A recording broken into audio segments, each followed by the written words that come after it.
Hey, everyone, and welcome back to the Starbright podcast. This is episode 7, all about Headspaces. We have some news before we begin. Drow's not going to be here today. He's doing some family stuff and is not going to be available, unfortunately. Hopefully, we'll see him in 2 weeks, which also means he doesn't get a say in what we're doing in 2 weeks and talking about. So it's going to be up to us. And Liv won't be here tonight either. She actually has some other priorities she's got to take care of. She has temporarily decided she's going to be stepping down from the Starbright podcast. Very unfortunate. Maybe we'll find another voice to come in here to, you know, take her spot and, speak for her as it is for a little while. And then, she's always welcome back anytime she wants, of course, obviously. But yeah, so that's some fun, interesting news. As usual, I hope you enjoy this episode. You can find links to different things in the description below. If you'd like to join Starlight's Discord server, where we are recording this and hosting it. If you'd like to chat with us live or do anything like that, or just see what's going on and see what kind of people are, involved in this, please come join us. There is a link in the description below, and you're always fucking welcome. So today's episode is all about Headspaces, as I mentioned. So I don't know. There's a lot of different ways, I guess you could define Headspaces. I think, Mouse. The way that Yes. I'd put it, like maybe really simply, really general, is it's a specific. I don't want to say trained, but it's like a specific psychological response to certain events, a certain maybe a frame of mind, a psychological frame of mind, maybe would be a better way to put it, in Yeah, response to certain triggers. like a mindset. Yeah, and typically when you hear the term headspace used, it's referring to something like subspace or little space, or there's dom space too. Technically, you could append anything onto that, I guess, technically, Yeah, and um, I think there's a lot of different spaces because everyone's subspace is a little bit different. Like when we say subspace, we're not even talking about a singular mind space that people enter. My subspace would not be the same as Liv's subspace, would probably not be the same as Starlight's subspace. They're always going to be different. oh yeah, So completely. it's a very personal thing. And there's probably, if we were to get really down to the nitty gritty, there's probably a lot of like subclasses of these spaces we could discuss too. Oh, 100%. I mean, I was gonna say you could append almost anything onto blank space there, and really how it's, I think, generally usually seen. I think the different definitions is that it's a specific the frame of mind that you're in, uh, like generally reflects whatever word is being attached to that. So like if someone says dom space, they're referring to someone who's in a psychological frame of mind where they're probably going to be incredibly dominant. And this isn't just like the normal person being dominant. This is like they're stuck in that at the moment Mhm. for whatever reason. Yeah. And so they can't really help but be dominant while they're in that space. And it's the same thing with subspace or little space. Subspace, you're kind of With stuck being submissive, and Well, little I space, you're wouldn't even stuck being say little. stuck. I would not say stuck is the word to use there. If I'm in subspace, I have, like, I'm not just being subby, I am beyond subby. I can't really speak up for myself. I can't really stop what's going on because I'm too submissive at that point. It's gone to the extreme. Like, mentally, I am so extremely submissive that there is no longer a way mentally for me to stick up for myself. So I am just submissive. And once somebody's in subspace, they tend to be a lot more vulnerable. It is a much more vulnerable space for a little or for a submissive when they are in that space. If a little is in little space, they are in a much more vulnerable space than if they were a little, but they hadn't quite entered little space. It is for a submissive or a little, it is entering a stage of vulnerability. Yeah, I do I apologize. I'm sick tonight, so I have a bit of a cough. If I have a coughing fit, I will mute myself.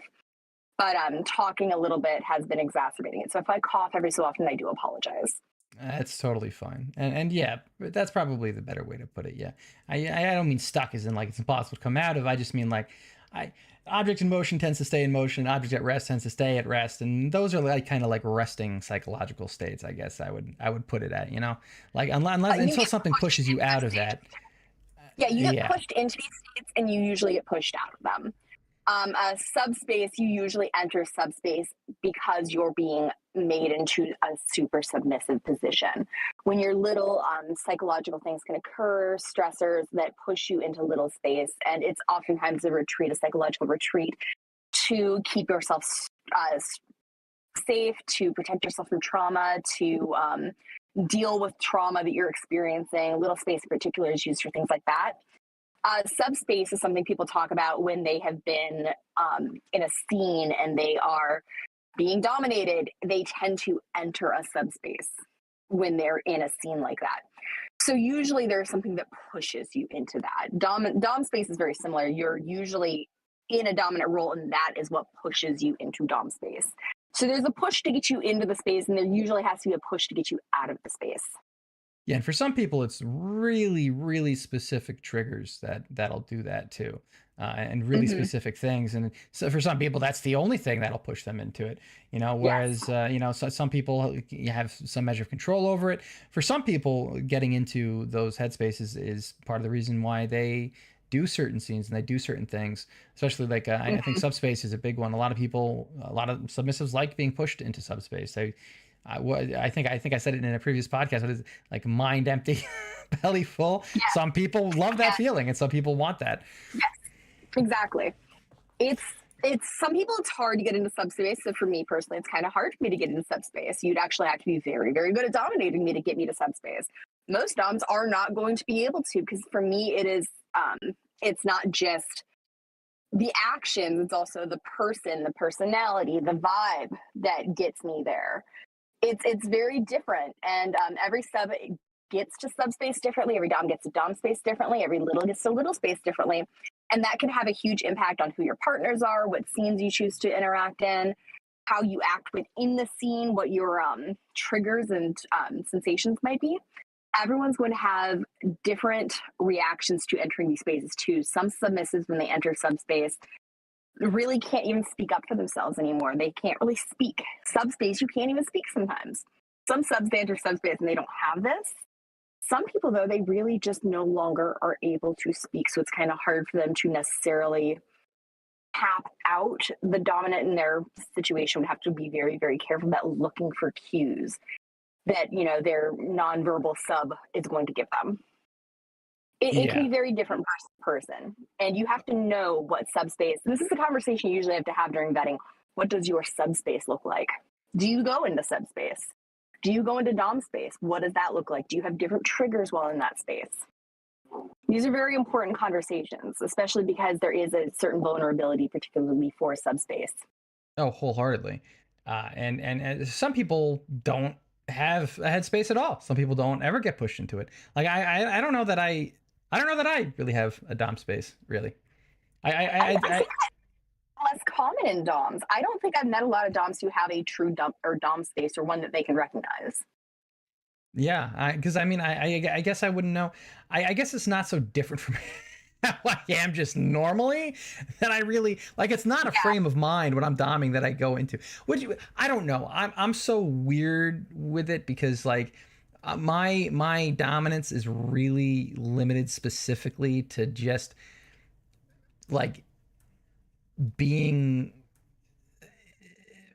sexual with a partner. I don't have the need to like control someone outside of that at all generally. I mean, if someone wants me to help them, if I want to like help train someone to like have better habits and stuff, sure, absolutely. But like I don't feel the need. I don't mind being like, oh, I'm going to decide where we're going to go to eat. I don't mind deciding, where we're going to go to like hang out for the day or what we're going to do. I don't mind that. But like, I don't feel the need for that, even though I'm big into control. So like, and that's just normal for me. But then obviously I'm very dominant in the bedroom. So I don't know that I have, unless you want to say like my dominant headspace is just any kind of bedroom activity. Like, I don't know that I have a specific space that changes my thinking or my anything like that. I don't recognize that in That sounds myself. a lot like a DOM space for me. Like, to me, that sounds a lot like a DOM space. Your DOM space is you, but like as soon as the door closes to the bedroom, you're in DOM space. And that is just your Well, switch. So it hypothetically, the changes. bedroom. It's anywhere where we're doing anything like that. But Yeah, yeah. I know what you mean, but yeah, I was just like, in theory, like that is where the switch is flipped. That's what it sounds like to me. For me, it's like the only time I'm not a brat is when I'm in subspace. For me, that's it. And sometimes that it doesn't have to be sexual. If I'm not feeling good, sometimes I will be a little bit more in subspace than not. And I think there's different degrees of subspace. When I'm not feeling well, I tend to be a little bit more submissive than bratty, unless I'm really, really annoyed about something. Then I might just be a bit of a brat. It depends. Hmm. Like Hmm. right now, I'm not feeling very well. I don't really have the energy to be that much of a brat. Like I don't care that much. I'd rather just do what I'm told and get it over with than actually have to fight something. Because like I'm not feeling well. If it's gonna make you leave me alone, sure, no problem, buddy. Let's do Yeah. that. For me, it's different. There's different things. When I'm not feeling well, I'm more likely to be submissive. When I'm feeling okay, I'm more likely to be super sassy because that is my at rest. Other things, other stressors, external things, illness, those will push me further into subspace. But sexually, I tend to go much deeper into subspace. And there's different degrees to it too. Liv isn't here, and she's a bit better suited for talking about littles because my littles, I don't really have a little space. But little space is very interesting to me. There's some people you can tell they're in little space because they almost exclusively baby speak. And you can tell, and that's their cue to you, like, hey, don't do adult stuff or talk adult stuff with me because I can't handle it. I'm in little space. That's a very vulnerable space where they have mentally or at least emotionally in some way regressed to being, 5 years old or whatever their little space age is. I don't really have a little space. I don't really regress. So I wouldn't say that I have a little space. But some people, like, they do have extreme little spaces. Some people even regress as far as like 1 years old or younger, where they, are reliant on having their diaper changed and things like that. And Oh yeah. that's valid for them. And at that point, like, you really can't expect them to be able to take care of themselves. So it's an extremely vulnerable state for littles. Not all littles regress that young. But a lot of times, if a little is regressing to be a child, like say 8 years old, that's their little space age, then you have to treat them like they're 8 years old. That is an extremely vulnerable position to be in. Oh So, yeah. in my 100%. example, we have a little space that is a adult's. Uh, it's not the safe adult space. It's not even our safe for work space. That is where we discuss cartoons, we discuss coloring, we show off our coloring books, show off our stuffies. And that is all that space is used for. There's also a cartoon streaming channel. And that is just meant to be a safe space for littles to come and gather and not be exposed to adult world scenarios like taxes or things like that. Anything that might come up in a safe for work chat that could be triggering to somebody in little space because it is an extremely vulnerable space. So Yep. it is something that you have to cater to a little bit. If you have somebody who's in subspace, you do have to bear in mind that they are extremely vulnerable. And for me, subspace is exactly the same. If I'm in subspace, I'm more likely to just be able to be abused. I'm more likely to be predated upon. So that's why when you're with somebody and you're entering subspace, you have to make sure that somebody you trust implicitly. Oh, That's why we wholeheartedly. have things like contracts and vetting, because this is an extremely vulnerable state. And Oh, it can be wholeheartedly. abused very easily. So I'm very, very strongly of the opinion that you need to be able to trust that person implicitly to have your best interests in heart. We've discussed this many times, but it's so, so important. And it's important to know that it can go the other way too. Some people really don't like being dropped into those spaces at all. So it's also Yes. important to know how to handle that for your partner because maybe they want you to kick them out of it as soon as possible. Mm-hmm. Maybe they don't want to just sit there in subspace and feel like they're more helpless. As you were just saying, and feel like it's possible for them to be predated upon. Maybe they don't want to lose that level of control. Because Yes. it's not always like it's not a conscious thing. It's like oh I'm purposely going to subspace.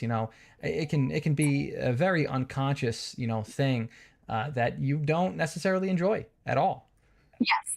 And the other thing is sometimes it's very, very difficult to leave that space. Sometimes it just takes time. Sometimes it's not something you can get kicked out of very easily.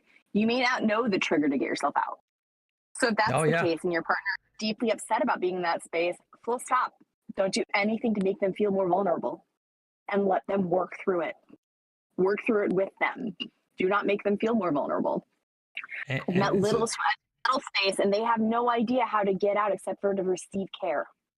The yep. only way to get them through little space is to caregive for them. And I would say the same is very true of subspace. If your sub is in subspace and doesn't want to be in subspace, just go into straight aftercare right away. Take care of Yep. them. And that's part of why it's so important to communicate and know what's going on with your partner and what their needs are and stuff like that. Because yeah, I mean, I've been with someone who enjoyed being in subspace for as long as humanly possible. I had someone live with me for like a month and they just wanted to be in subspace constantly, and as we pretty much did that, and like that's that's great. If that works for you, that's absolutely great. But you do have to be honest about like, hey, I can be pushed into this, and I either want this or I don't want this, and here are the triggers, Mm-hmm. and here's what I want you to do if this happens or that happens, and and you do have to be very much like anything in the scene. You have to be very clear about what you want, what you don't want, and what's going to happen and what's going to go on, because you shouldn't spring that on anyone, right? Like you shouldn't spring anything on anyone in this. Yeah, like that goes for everything. You may not know you can enter these spaces either. You may have never entered this space before, but just this one partner hit your buttons just right. All of a sudden, you're in this space. It can be overwhelming and scary. Dom space, subspace, little space, doesn't matter. Just because you haven't entered the space before doesn't mean you won't if that trigger is just something that's not commonly hit. Oh yeah. So just be aware, if your partner has entered this space for the first time, there may be a very strong reaction of fear that you will have to watch for. Which is one of the reasons why you gotta be uh, really be able to like pay attention to your partner and notice when like hopefully you've been with them long enough that you can notice this, but if you're doing this, but that like something's wrong, something's different than normal, something is off, or maybe you notice that they feel unable to speak, even because usually if someone shuts down completely, that's kind of noticeable, and maybe that's not normal. It's really important to pay attention to your partner and what they're saying and doing, or not saying or doing, as the case might be. Just so you can get those signs and know that, hey, we got to stop this now, or hey, they're having fun, we should continue, that kind of thing. And there's nothing stopping you from pulling back and be like, hey, is this okay? Are you all right now? Like, I've had moments like that where we've had to just stop in the middle and be like, hey, is everything okay? Are you all right? Is this all right? What's going on? And that's great. That's what you should be doing. Always, yeah, there's nothing wrong with checking in with your partner and making sure what's going on is good. It's the vibe check. I'm a big believer in the Yep. vibe check. Make sure everything's good. If there's even a hint that something's off, vibe check. Yeah, Especially with your partner. It may look like you're killing the vibe, but trust me, you want to do these checks, because if something is off and you may not know your partner well enough to know if I don't know what that face means. I don't really like that. I want to be sure. Is everything okay? Did something happen? Yeah, and Are especially we when it good? comes to headspaces too, because like that's the case where, especially with like little space and subspace and stuff, where someone might be unable to be their own what's the word, stand up for themselves. They might not have the Advocate. agency to do that anymore. Yeah, they might not be able to be their own advocate. So you have to advocate for them, which I would argue is pretty much the Dom's responsibility, is to make the best decision for the person you're making decisions for. So that's what you should be doing anyway. So Exactly. it's really important that you're doing that, with someone who's going to be pushed into these headspaces. And yeah, and like I was saying, there's probably a headspace for everything. I mean, subspace and little space are probably the two biggest ones I'd say. But I for sure, and there's probably primal space where people just want to, and pet space, where people just want to act like a pet, or act very primal Oh and yeah. stuff like that, for sure. There's Like it's definitely pet space, and there's definitely primal space. There are people who go into a primal mode. You cannot get them out of it, and usually until they get off. At least That is the experience I have seen. Primal space is very real, and I actually completely forgot about that until you mentioned it, but that's very, very valid. Pet space too, very much so like little space, but usually just going into pet space. And as I've said with pet play, that tends to be a lot more vulnerable because at that point your humanity is being stripped from you. You're being seen as a pet rather than a person. So entering pet space is an extremely vulnerable position. Oh yeah. And yeah, so yeah, I don't know. Headspace is really interesting. I don't know whether to say it's like. See, here's the thing. I don't think it alters. I don't know. I don't know a good way to describe it for myself. I mean, you said it sounds like I have that dom space, but I don't because it doesn't like. It's never stopped me from like it's not disconnected from who I am. I just it's so seamlessly just normally me that I don't know. I can't look at it as like another space. You know. I would argue that subspace is still you. It's just you if you're super, super subby. And it's still you if you're in little space, but it's you as a 3-year-old or you as a 5-year-old. It's still very much so you. It doesn't actually change anything about you, and you may not even be consciously aware of it. It's something that you have to kind of learn to recognize in yourself. So, I mean, I'm not saying that I'm recognizing dom space in you. I'm just saying it sounds like I could potentially be. I don't And know that's because something that I don't think people are always aware of. I didn't always realize that I was in subspace, but it was pointed out to me. Like, you're a lot more submissive in these scenarios. And I was thinking about, like, I do seem to have a switch that flips where I suddenly go from being bratty and maliciously compliant. And if I did what you said the first time, it was probably just to fuck with you. So you better watch out because whatever I did, it's going to backfire on you. That's the kind of thing that I do. If I did what you said the first time, you better think about that one pretty carefully, just to be sure, because I might have fucked with you. I don't But know. I kind of. in subspace, I am more likely to just be like, okay, and do it with no second thought, no malicious compliance. And that is something that wasn't aware was me entering subspace, but it is. It's just not as strong as subspace as I can enter. I don't know. I think there's a distinction.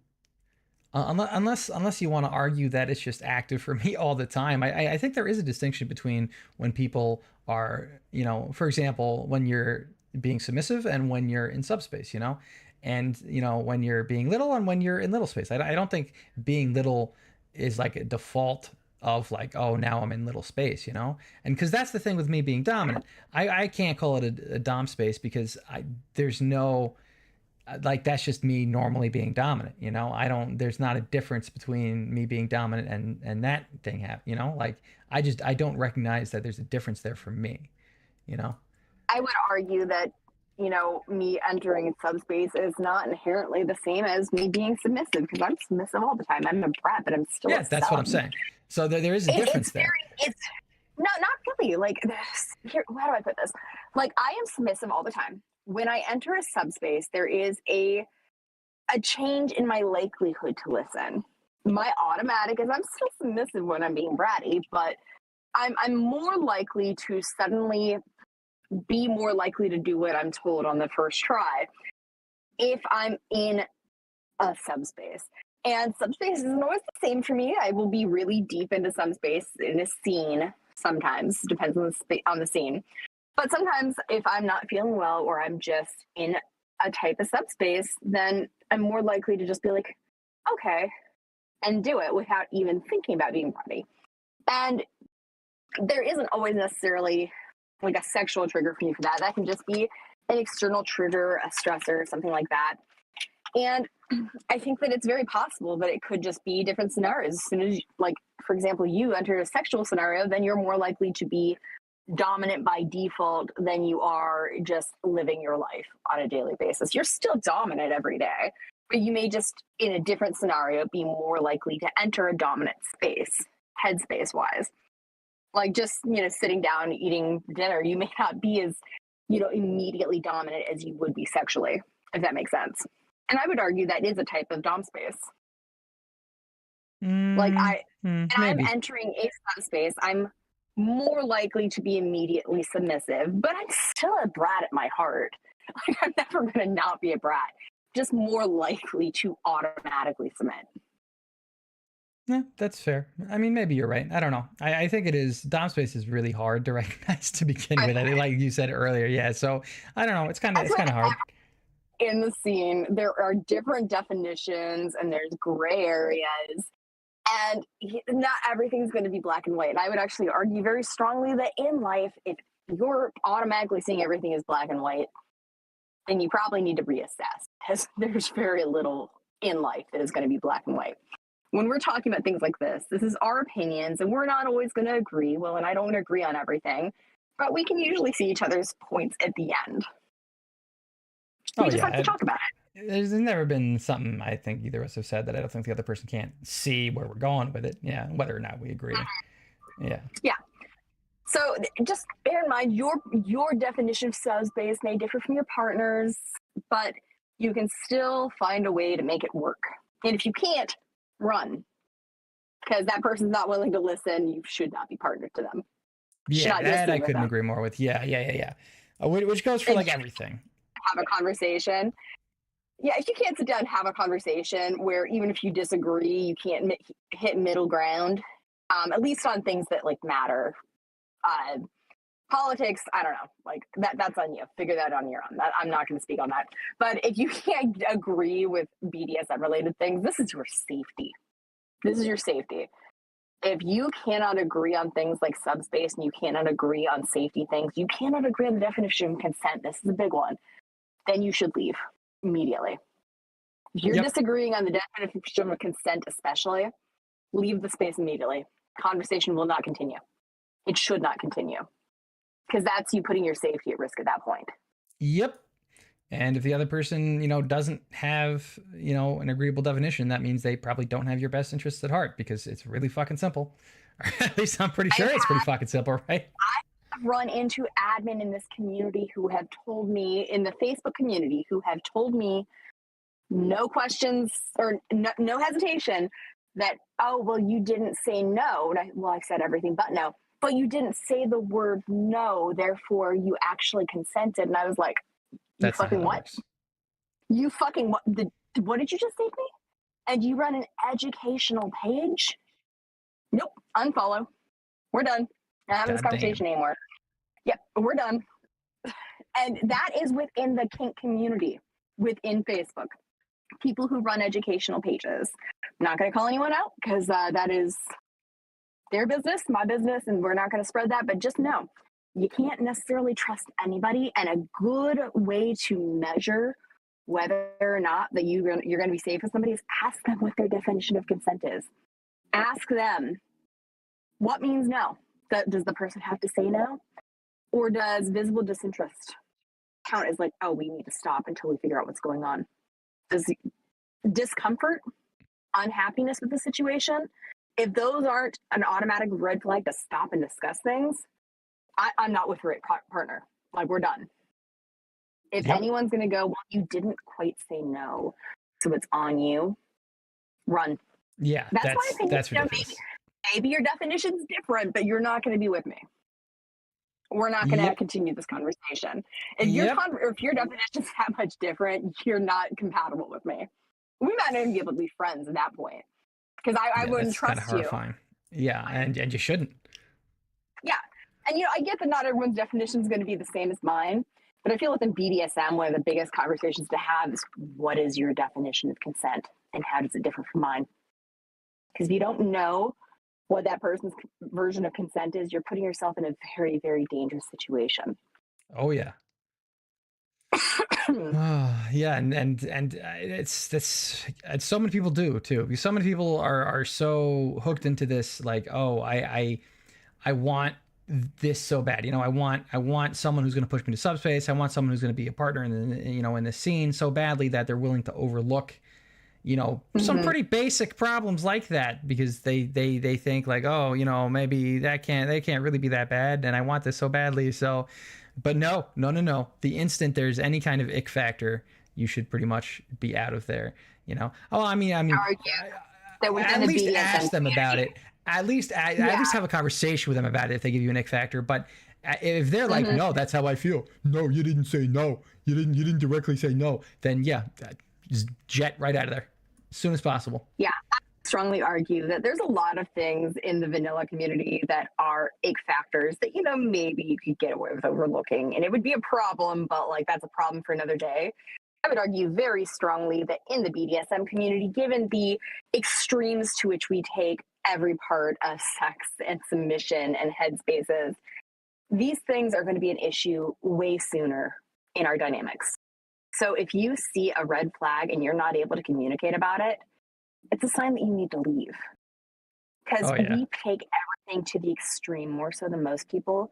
And therefore, the trauma we experience as a part of something like this going wrong could be a lot more extreme and a lot more damaging physically and emotionally. You could have permanent injuries from somebody who didn't think that no meant no, or safe wording was optional. Oh yeah. These are And things it, that it's so much more dangerous for us given the extremes that we take it. yeah, and this So is we have to be really good about this communication and knowing when you need to get out. and it's for me it's a really big reason why the BDSM scene is such like a big part of the relationships that I've had, because like the BDSM community, it's so important to understand communication and boundaries and building trust and stuff like that, and it's all of that, all of the basic stuff that goes into BDSM applies to any and all relationships you can have.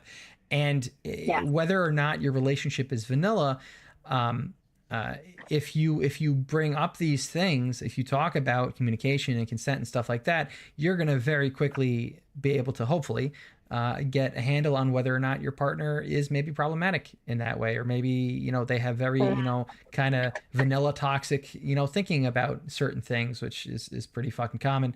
Yes. If you because a lot of my relationships that were based on BDSM, and it's just a good way for me. Like I know better if this relationship is going to last a long time, maybe even permanently if I'm one day lucky. Because we started off with BDSM, and so I know that they're basic things. They know how to communicate. They know respect. They know boundaries, and they know safe words. And that's I feel so much better in a relationship knowing that than like meeting someone at a bar and not having this conversation, and then I don't know if they know, what's right and wrong, and that's always iffy because, we haven't had that conversation. And I've been in that situation where I've met someone like just out at like a party, and it's like, I don't like, it's hard for me to do anything with someone like that. I mean, I think you and I are both demisexual, so we don't do random things with random people in general. But it's hard for me to even like ask someone out on a date without having that conversation first. Whereas if I meet someone in like a BDSM like munch, I probably know they probably have some kind of grasp. They've thought about it before. They've had a conversation with people about consent. They like they know what a boundary is. Yeah. They know what triggers are. Like so I it's more relaxing to me because I know they at least have some kind of handle on that rather than meeting someone randomly. Mm-hmm. One thing I could say about the kink community is if somebody has given anybody some red flags about whether or not they have the right definition of consent, somebody in that community knows and will tell you. Oh, for sure. Oh, yeah, that guy, that's the weirdo who told me that he thought the only way to say no was to say no. Other than that, it's free game. And they're probably not going to be invited to the next munch. Yep. Even rumor of that's enough to get you kicked out of most of the community. I mean, as it should be, because that's one of the basic things, and that's the same thing. Like if someone violates, someone in any kind of way, whether it's pushing someone into and out of a space that they don't want to be in or want to be in but don't want that person pushing them into, or any kind of consent or any kind of boundary breaking is a huge one. There's toxic people in the scene that will get into a scene with someone and then try and push it further and be like, oh, that boundary's not really important.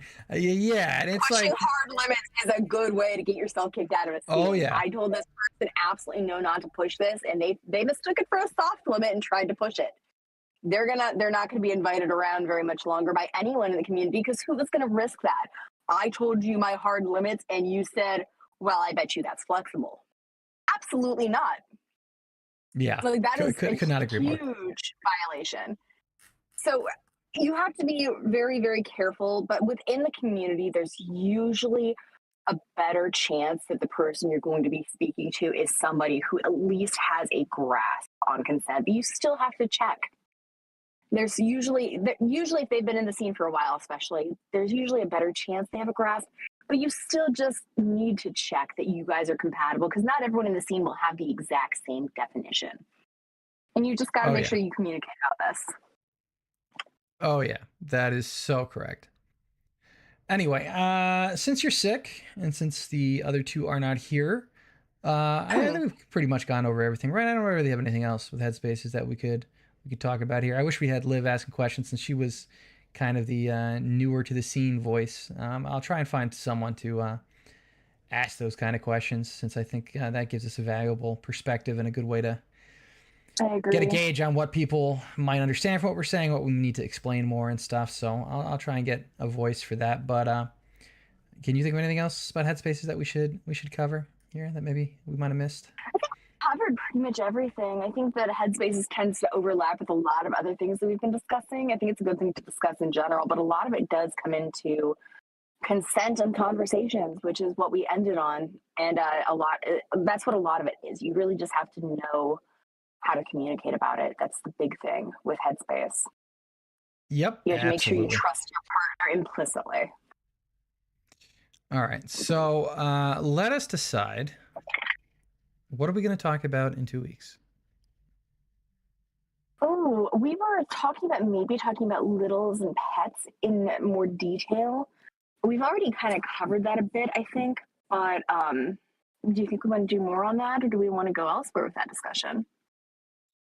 I mean, we've broached the topic on littles and pets, but we haven't really discussed them specifically. I mean, you did your Yeah, brats episode, which maybe was the yeah. closest to that.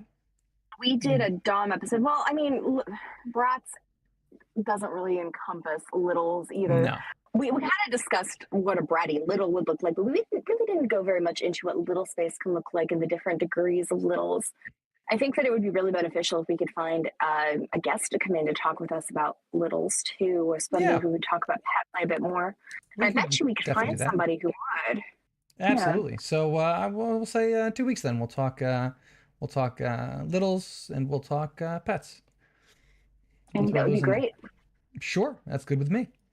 All right. Perfect. So this has been the Starbright podcast. This was episode 7, all about headspaces, and we'll hopefully see you guys around for episode 8 in 2 weeks. Have a good night, everybody.